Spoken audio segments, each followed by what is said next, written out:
ऐसी वीडियो और देखने के लिए हमारे चैनल को सब्सक्राइब करें और बेल आइकन ऑन कर दें, जिससे हमारी सारी वीडियो नोटिफिकेशन आप तक सबसे पहले पहुंचे। पीपली कुंज नाम के एक कस्बे में एक पुरानी सरकारी फैक्ट्री थी।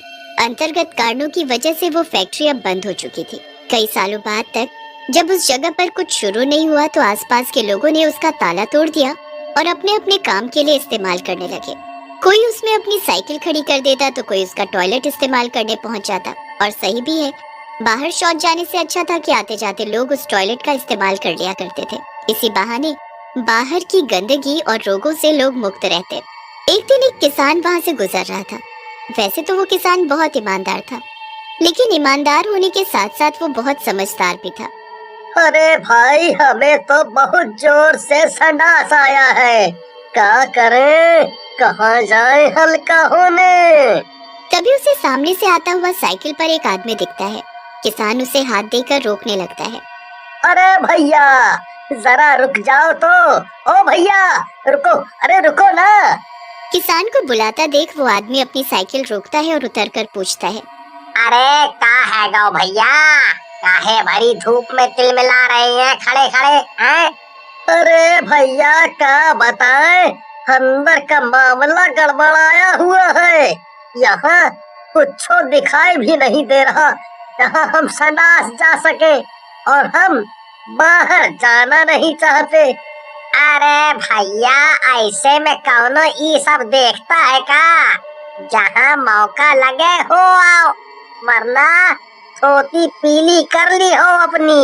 अरे भैया, ऐसा मत बोलो, तू का है ना, सरकार इतने नियम चला रही है सफाई पर, और हम खुद लापरवाह नागरिक नहीं बनना चाहते। हाँ,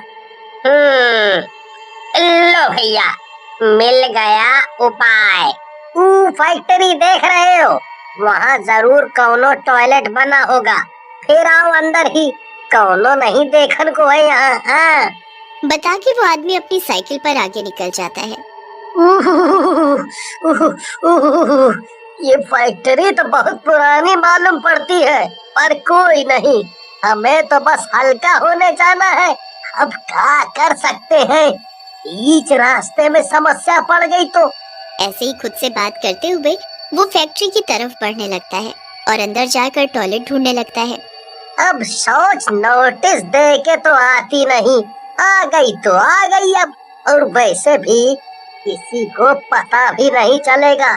ऐसा करके हम सरकार के नियम ही तो मान रहे हैं, सड़क को गंदा ना करके हम तो अच्छा ही काम कर रहे हैं। अरे चलो भाई, बहुत दूर से आई है, जल्दी से उद्घाटन कर लिया जाए इस टॉयलेट का। हाँ। पर जैसे वो टॉयलेट में घुसता है, टॉयलेट का दरवाजा अपने आप बंद हो जाता है। किसान टॉयलेट करने बैठता ही है कि तभी जोर से कुछ गिरने की आवाज आती है। पहले तो वो डर जाता है, लेकिन फिर सोचता है कि फिर अचानक किसी औरत के जोर जोर से रोने की आवाज आने लगती है। कौन है? अरे कौन है वहाँ? मैं पूछता हूँ, कौन है वहाँ? आवाज बंद होने की जगह और तेज होती जाती है। डर के मारे किसान जल्दी जल्दी अपनी धोती बांधता है और टॉयलेट का गेट खोलने के लिए खींचता है, लेकिन दरवाजा नहीं खुलता। कौन है भाई उधर? क्यों रो रही हो? और रोना तो ठीक है, पर ऐसा मजाक क्यों कर रही हो हमारे साथ? हमारा गेट खोलो, हमें घर जाना है। अरे हमारा गेट खोलो। अचानक से उसका गेट खुल जाता है और रोने की आवाज अब बंद हो जाती है। वो नीचे भागते हुए जाता है। अभी वो फैक्ट्री से बाहर भी नहीं जा पाता, तभी एक बार फिर से औरत के रोने की आवाज आने लगती है। क्यों मेरे साथ मजाक कर रहे हो भाई? कौन है? ऐसी हरकतों से देखो क्या हो रहा है हमारे साथ। अभी टॉयलेट करके निकले थे, हमें अब दोबारा लग गई। अब तो हिम्मत भी नहीं हो रही है उस टॉयलेट में जाने की। इससे पहले हम यहीं पे कर दें। हमें बता दीजिए, आप हैं कौन और हमसे क्या चाहती है देवी जी आप? तभी उसके सामने अचानक से एक चुड़ैल लटक जाती है, वो भी उल्टी। उल्टी चुड़ैल को देखकर तो मानो किसान की धोती ही गीली हो गई। किसान फैक्ट्री में ही इधर उधर भागने लगता है। उसे छुपने की कोई और जगह नहीं मिलती और भागते भागते वो एक बार फिर टॉयलेट में पहुंच जाता है। लो, हो गया काम। आसमान से गिरे और खजूर में अटके। अरे जहाँ से भागना शुरू किया था वहीं पहुँच गए।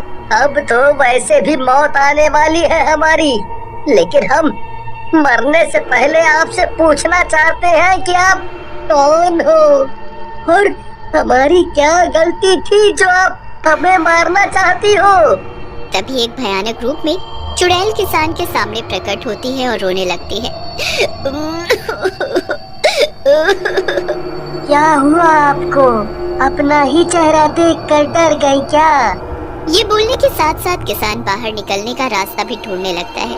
उसको टॉयलेट के बाहर एक कमरा दिखाई देता है। चुड़ैल गुस्से से उसको देखती है।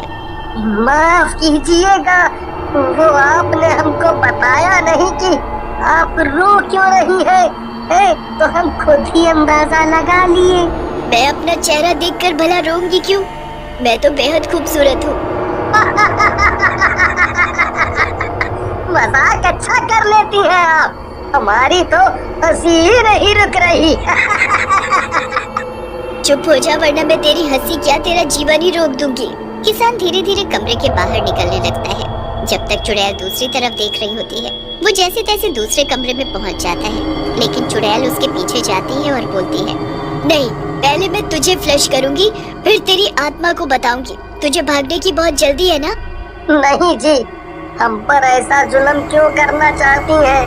हम तो बस यहाँ टॉयलेट का इस्तेमाल करने आए थे, हमें नहीं पता था आपको इस टॉयलेट से इतना लगाव है, वरना हम कहीं भी टॉयलेट कर लेते, लेकिन यहाँ कभी नहीं आते। मुझे इस टॉयलेट से कोई लगाव नहीं है। तो आप मुझे क्यों फ्लश करना चाहती हैं? हम तो बड़े सीधे साधे आदमी हैं, हमने तो कभी किसी का कुछ बिगाड़ा भी नहीं, और अगर हमें जरा भी भनक होती इस जगह पर आपका साया है तो हम टॉयलेट का इस्तेमाल तो क्या इस रोड से जाना भी छोड़ देते। सीधा का तो पता नहीं, पर तुझसे पहले मैंने काफी लोगों को इस टॉयलेट में फ्लश किया है। थोड़ी देर के लिए वहाँ चुप्पी छा जाती है। फिर चुड़ैल बोलती है, मैं तो तुझे तभी जान से मारना चाहती थी जब तू इस फैक्ट्री में घुसा था। तो मारा क्यों नहीं? क्या आपका हमारे ऊपर दिल आ गया है? चुप हो जा बेवकूफ, अपनी किस्मत का भला मान कि तू जिंदा है अभी तक। मैंने जब टॉयलेट का दरवाजा बंद किया था तभी मैं तुझे फ्लश करना चाहती थी, पता नहीं क्यों मैं तुझे फ्लश नहीं कर पाई। किसान चौंक कर चुड़ैल की तरफ देखता है और टहलने लगता है। साथ में चुड़ैल भी टहलने लगती है। हो सकता है तुझसे पहले जितने आए उन्होंने भी मरते समय भगवान को ही याद किया था, पर वो तो नहीं बच पाए। मुझसे पहले कौन कौन आया था और आपने उनके साथ क्या क्या किया? यहाँ गर्मी बहुत है, अगर आपकी इजाजत हो तो क्या हम छत पर चल सकते हैं? आप पर तो कृपा है ऊपर वाले की, आप चुड़ैल हो, आपको गर्मी नहीं लग रही होगी, लेकिन हम ठहरे इंसान, थोड़ा सोचिए। मन तो कर रहा है तुझे जिंदा गाड़ दूं, लेकिन मान लेती हूँ तेरी ये बात। चुड़ैल उसके साथ छत पर चली जाती है और फिर बोलना शुरू करती है, आए तो बहुत थे और सबको ही मैंने इस टॉयलेट में फ्लश करके मार दिया। उसमें से एक मुझे अच्छे से याद है, क्योंकि उसको मारने में अलग ही मजा आया था। ऐसा लगा था पुराना बदला ले लिया हो मैंने। कितना चिल्ला रहा था वो। किसान ये बात सुनकर डर जाता है। कौन था वो आदमी? वो एक व्यापारी था और वो सिर्फ टॉयलेट का इस्तेमाल नहीं करने आया था, बल्कि खाली फैक्ट्री देखकर उसने इसको बेचने का सोचा। फिर मैंने उस व्यापारी को इसी टॉयलेट में मुंह के साथ फ्लश कर दिया। कैसे चिल्ला रहा था बेचारा, मुझे छोड़ दो, माफ कर दो। किसान कुछ देर सोचता है, फिर वहीं छत पर बैठ जाता है। चुड़ैल गहरी सांस लेती है और बोलती है, हाँ, ये बहुत लंबी कहानी है। कुछ समय पहले की बात है। इस फैक्ट्री की जगह पर मेरा घर हुआ करता था। मेरे मम्मी पापा के देहांत के बाद मैं उसमें अकेले रहती थी। मेरी जिंदगी काफी अच्छी चल रही थी, लेकिन एक दिन धोखे से एक व्यापारी ने मेरे इस घर पर कब्जा कर लिया। मैं ये सुनकर इतनी निराश हो गई कि मैं उसके घर पहुंची और जानने की कोशिश की कि उसने ऐसा क्यों किया। तो उसने कहा, मैं आपके घर आकर बात करता हूँ। वो मेरे घर आया और उसने मुझे यही मेरे बेडरूम में मार डाला और मेरा घर तोड़कर ये फैक्ट्री बनवा दी। मेरे बेडरूम की जगह पर ही ये टॉयलेट बना हुआ है जहाँ मैं लोगों को मारती हूँ। मेरे आराम करने की जगह पर उसने टॉयलेट बनवा दिया।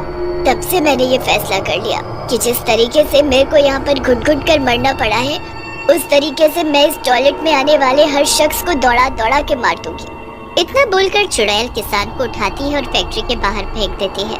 अरे राम, कितनी जोर से पटका है रे बाबा। उम्मीद करते हैं कभी आपको भी शांति मिल जाए। इतना कहते ही किसान अपनी धोती संभालते हुए वहाँ से 9 2 11 हो जाता है।